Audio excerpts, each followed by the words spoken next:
Bien, vamos a hablar de este concepto de bloqueo vertebral.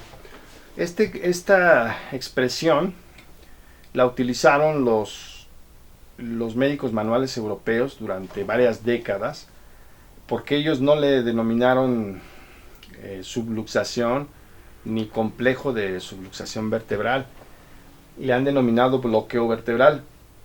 Unos cuantos le llaman posición viciosa, pero otros le denominan segmento facilitado. Después te voy a explicar por qué. El bloqueo vertebral es la principal entidad nosológica que pretendemos identificar y solucionar con las manos los quiroprácticos. Pero este bloqueo no aparece solo aislado, sino en el contexto de un algoritmo, como lo expliqué en el seminario del 1 y 2 de octubre. Es decir, no es una subluxación porque no es una semidislocación, no es un hueso fuera de lugar, es un segmento facilitado. Hay varias teorías, pero una de las más fuertes es que explican que son segmentos de facilitación nociceptiva y propioceptiva. Ahorita en las siguientes cápsulas lo voy a ir, o siguientes diapositivas también lo voy a ir explicando.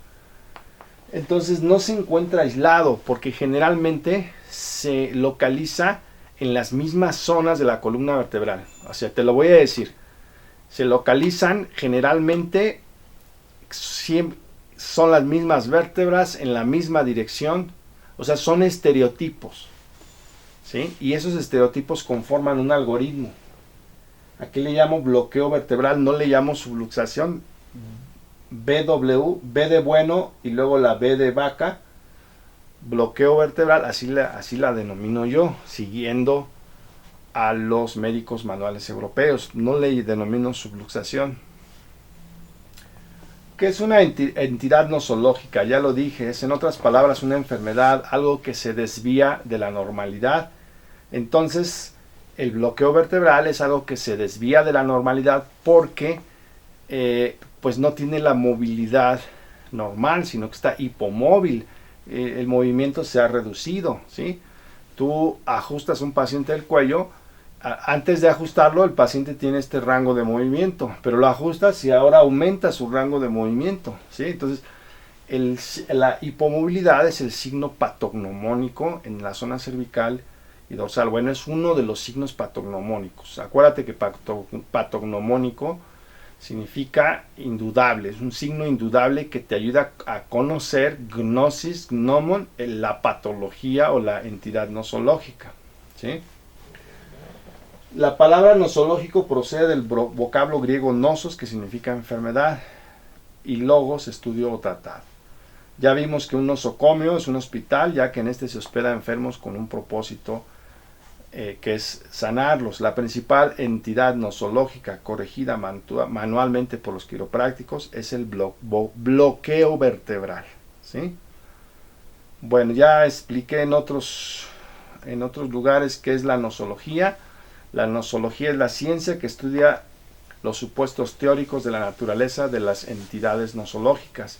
Es la rama de la medicina cuyo objetivo es describir, explicar, diferenciar y clasificar la amplia variedad de enfermedades, entidades nosológicas o procesos patológicos generalmente existentes o generalmente independientes e identificables según criterios y nomenclatura, ¿sí?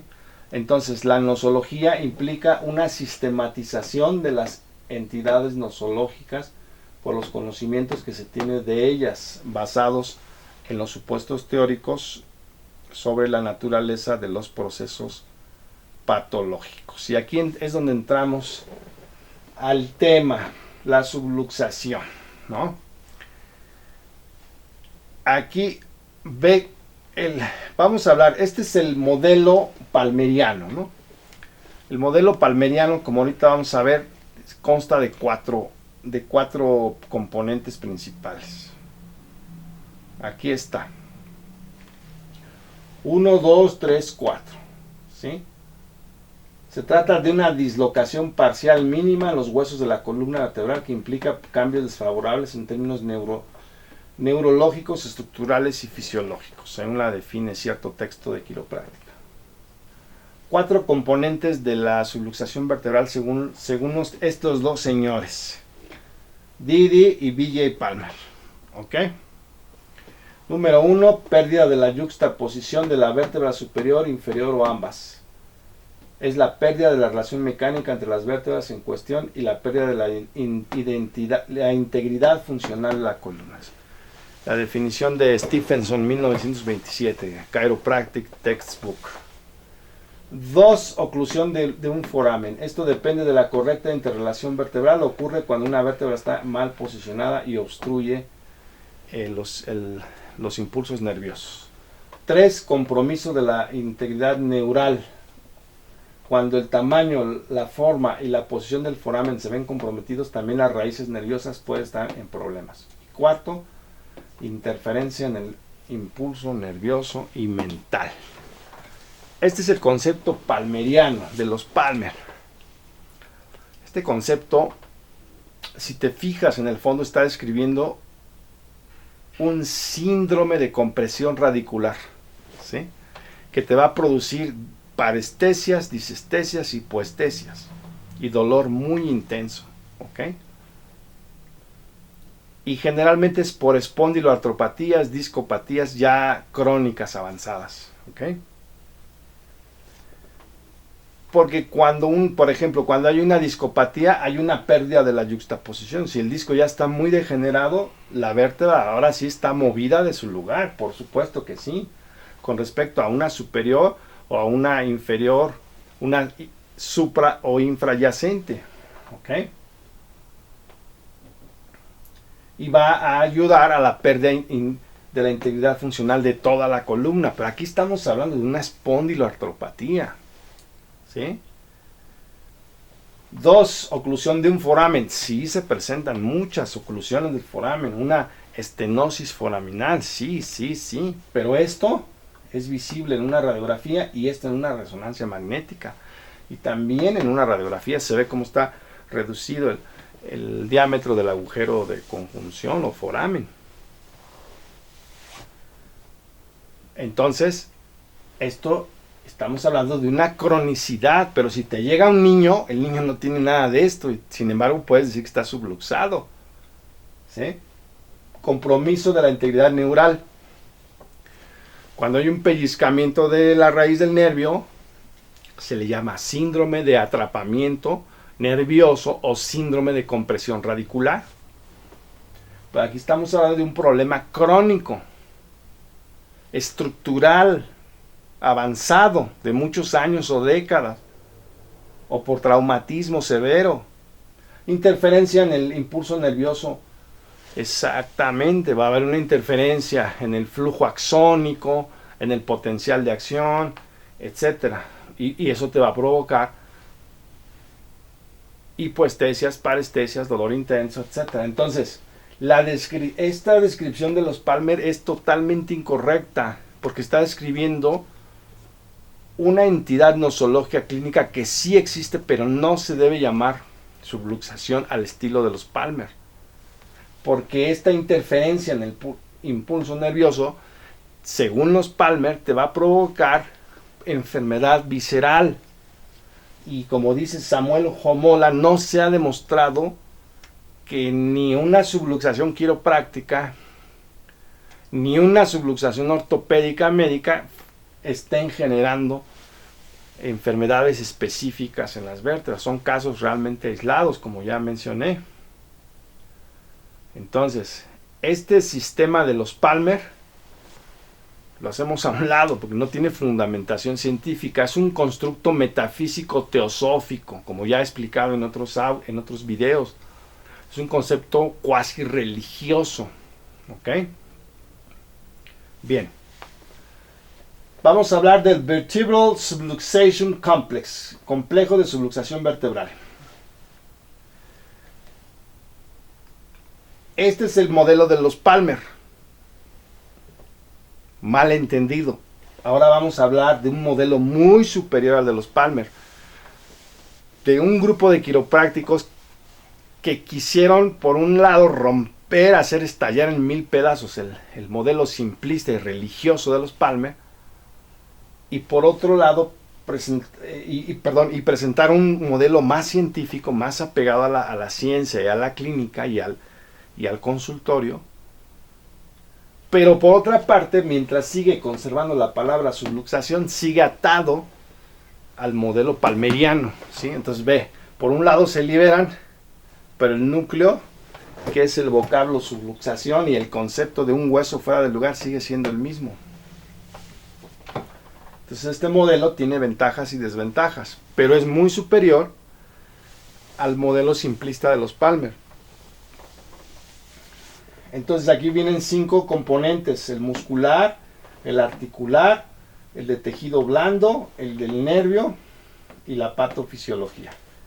Pero observa, ve de nuevo la tremenda confusión que existe en la literatura quiropráctica. Aquí ya hay discos muy dañados. Esto es una espondiloartropatía. Esto es una cronicidad. Esto es un problema estructural. Y lo que nosotros manipulamos es ante todo un problema funcional. ¿Ok?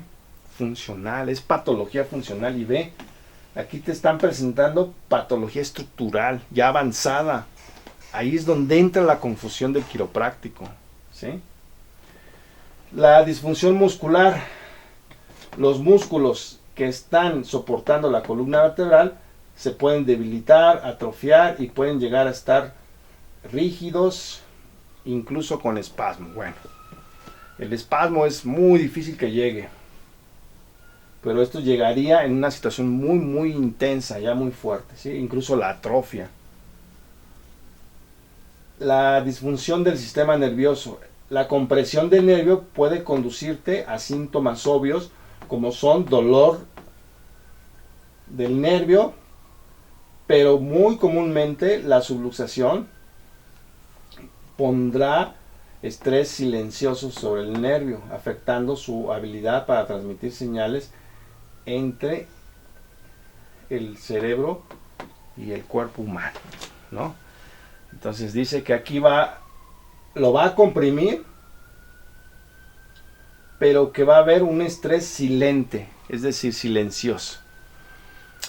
Eso puede ser, pero también generalmente se presenta en condiciones crónicas. O sea, si no es sintomático, de todos modos estamos hablando de una condición crónica como la que aquí está dibujando. Por eso esto hay que verlo entre comillas o entre paréntesis. Patofisiología: pérdida de la homeostasis del cuerpo, la degeneración de toda la columna vertebral, tejido cicatrizal y disfunción nerviosa de largo término, o sea, a largo plazo pueden causar otros síntomas del cuerpo y mala función. Otra vez estamos hablando de una cronicidad, de un problema crónico, pero si un niño de 5 años te llega con subluxación vertebral, no trae nada de esto, ¿sí? No trae esta cronicidad. Ese es el problema.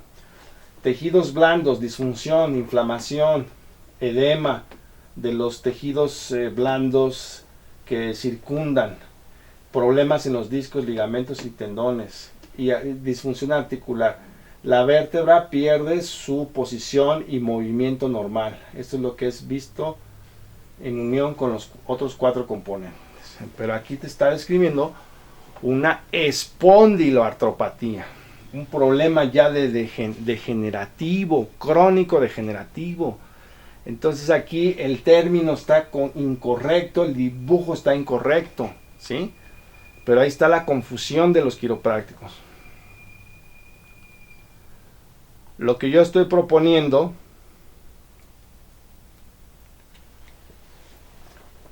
es más bien un algoritmo de compensaciones simétricas. Si este va para allá, este va para acá. Si este va para allá, este va para acá. Si esta curva, ¿sí?, es aquí mira, más o menos, aquí es levoconvexa, esta es dextroconvexa, ¿sí? Entonces es un sistema de compensaciones. Si un hueso ilíaco va en retroversión, el otro va en ligera anteversión, etcétera. Entonces esto, aquí ya estoy viendo al paciente de pies a cabeza. la columna completa, ¿sí? Las 4 extremidades completas. Aquí ya no estoy viendo, aquí ya no estoy conceptualizando una estenosis foraminal que provoca un síndrome de compresión radicular por alguna espondiloartropatía en solamente un segmento móvil, que es una vértebra supra infrayacente y el disco intermedio. Tampoco estoy viendo en 2 segmentos móviles, aquí está uno, aquí está el otro, estas 5 disfunciones del complejo de subluxación vertebral.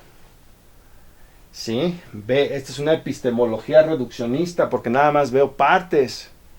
Aquí nada más veo partes, fragmentos, pero aquí lo que yo estoy proponiendo, síndrome de desprogramación funcional, ya es el todo. Aquí estamos viendo el todo, cómo está compensando simétricamente una cosa con la otra. Y aquí es donde viene el síndrome metamérico, que ahorita lo voy a explicar, ¿sí? Entonces, fíjate, este es el modelo de Palmer, un modelo ya obsoleto, anticuado, que ya no debemos recurrir a él. Complejo de subluxación vertebral, que es una continuación de este modelo. El síndrome metamérico que propone Robert Main y el síndrome de desprogramación funcional que propongo yo. Aquí estás viendo nada más la suprayacente, la infrayacente y el nervio pellizcado. Aquí estás viendo dos o más segmentos vertebrales. Aquí estás viendo en el síndrome metamérico toda la metámera. Ya estás creciendo, ya estás viendo más holísticamente, más en conjunto. Pero aquí ya veo toda la columna y todo el aparato locomotor. Ahí ya veo el todo, ¿sí? Por eso lo puse así en círculos concéntricos. ¿Ok? Entonces, este concepto de los Palmer lo dejamos a un lado. Fíjate lo que decían los Palmer, lo que decía Daniel David Palmer en sus libros. Una vértebra subluxada es la causa del 95% de todas las enfermedades. A ver, vamos a ver los 2 tomos voluminosos de medicina interna de Harrison. Imagínate que dijeran ahí, los 2 tomos voluminosos, que dijeran, a ver, esta vértebra subluxada está provocando tal enfermedad y esta tal y esta tal y esta tal. No aparece, en la literatura médica no aparece así. El otro 5% es causado por un desplazamiento articular de otras que no están, de otras articulaciones que no se encuentran en la columna vertebral, o sea, las articulaciones periféricas, las 4 extremidades. ¿De dónde sacó esto Palmer? Aquí está en su libro La ciencia, arte y filosofía de la quiropráctica, 1910, su libro voluminoso. ¿De dónde sacó esto Palmer? De los osteópatas. ¿Y de dónde sacaron esto los osteópatas? De 2 personajes de la teosofía, Franz Anton Mesmer y Emanuel Swedenborg. Tienes que leer las obras de Swedenborg. He estado estudiando a eruditos alemanes que investigaron las obras de Swedenborg y cómo estas influyeron en Andrew Taylor Still, el fundador de la osteopatía, y de ahí surge este concepto. Aparte, estoy estudiando a otra historiadora de la quiropráctica que indica que este concepto también vino de la fisiología médica de su tiempo. Entonces hay varias vertientes, pero ante todo viene de la teosofía. Y claro, como Palmer era un plagiario, pues le plagió mucho a los osteópatas. Él tomó este concepto del 95% de las enfermedades, ¿sí? Entonces, aquí te hablan del supuesto fundador, que fue un gran plagiario, del supuesto desarrollador, que era un dictador, y se hacía lo que él decía, y el supuesto refinador de la quiropráctica. Estuve leyendo el libro de un osteópata escrito en 1899, McConnell, y ya en 1899 ese libro de osteopatía, que Palmer lo cita en sus escritos, ya te habla del ajuste de Atlas, de la subluxación de Atlas, ¿sí? de todos los problemas que genera Atlas, y ya te habla de los listings que más tarde usó Clarence Gunstead. Ok, que después varios quiroprácticos también allá en otro libro de 1915 copiaron esos listings, el posterior, el anterior, rotación derecha, rotación izquierda, flexión lateral derecha, flexión lateral izquierda, etcétera. Y Clarence Gunstead se graduó en 1923, pero ya este señor le copia a este le copia a este, y este le copia a los osteópatas. Y los osteópatas, ¿a quién le copian? Pues a los hueseros.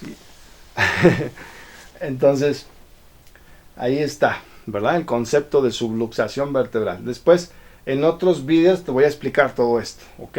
Bien. Entonces, según el principio 31 del libro de Chiropractic Textbook, la subluxación, según los Palmer, es la interferencia en la transmisión del cuerpo que es dirigida directa o indirectamente por las subluxaciones de la columna vertebral, ¿sí? Es una interferencia en la transmisión de los impulsos mentales al cuerpo. La subluxación es la condición de una vértebra que ha perdido su propia yuxtaposición con una arriba o con otra abajo o con ambas, y que es algo menor que una luxación, que aquí está pellizcando el nervio y interfiere con la transmisión de los impulsos mentales. También Chiropractic Textbook, principio número 2. ¿Ok? Y aquí habla de las supuestas causas de la subluxación según Palmer. No te lo pierdas, en la siguiente cápsula te voy a hablar de este triángulo que catequéticamente siguen repitiendo muchos quiroprácticos sin pensamiento crítico.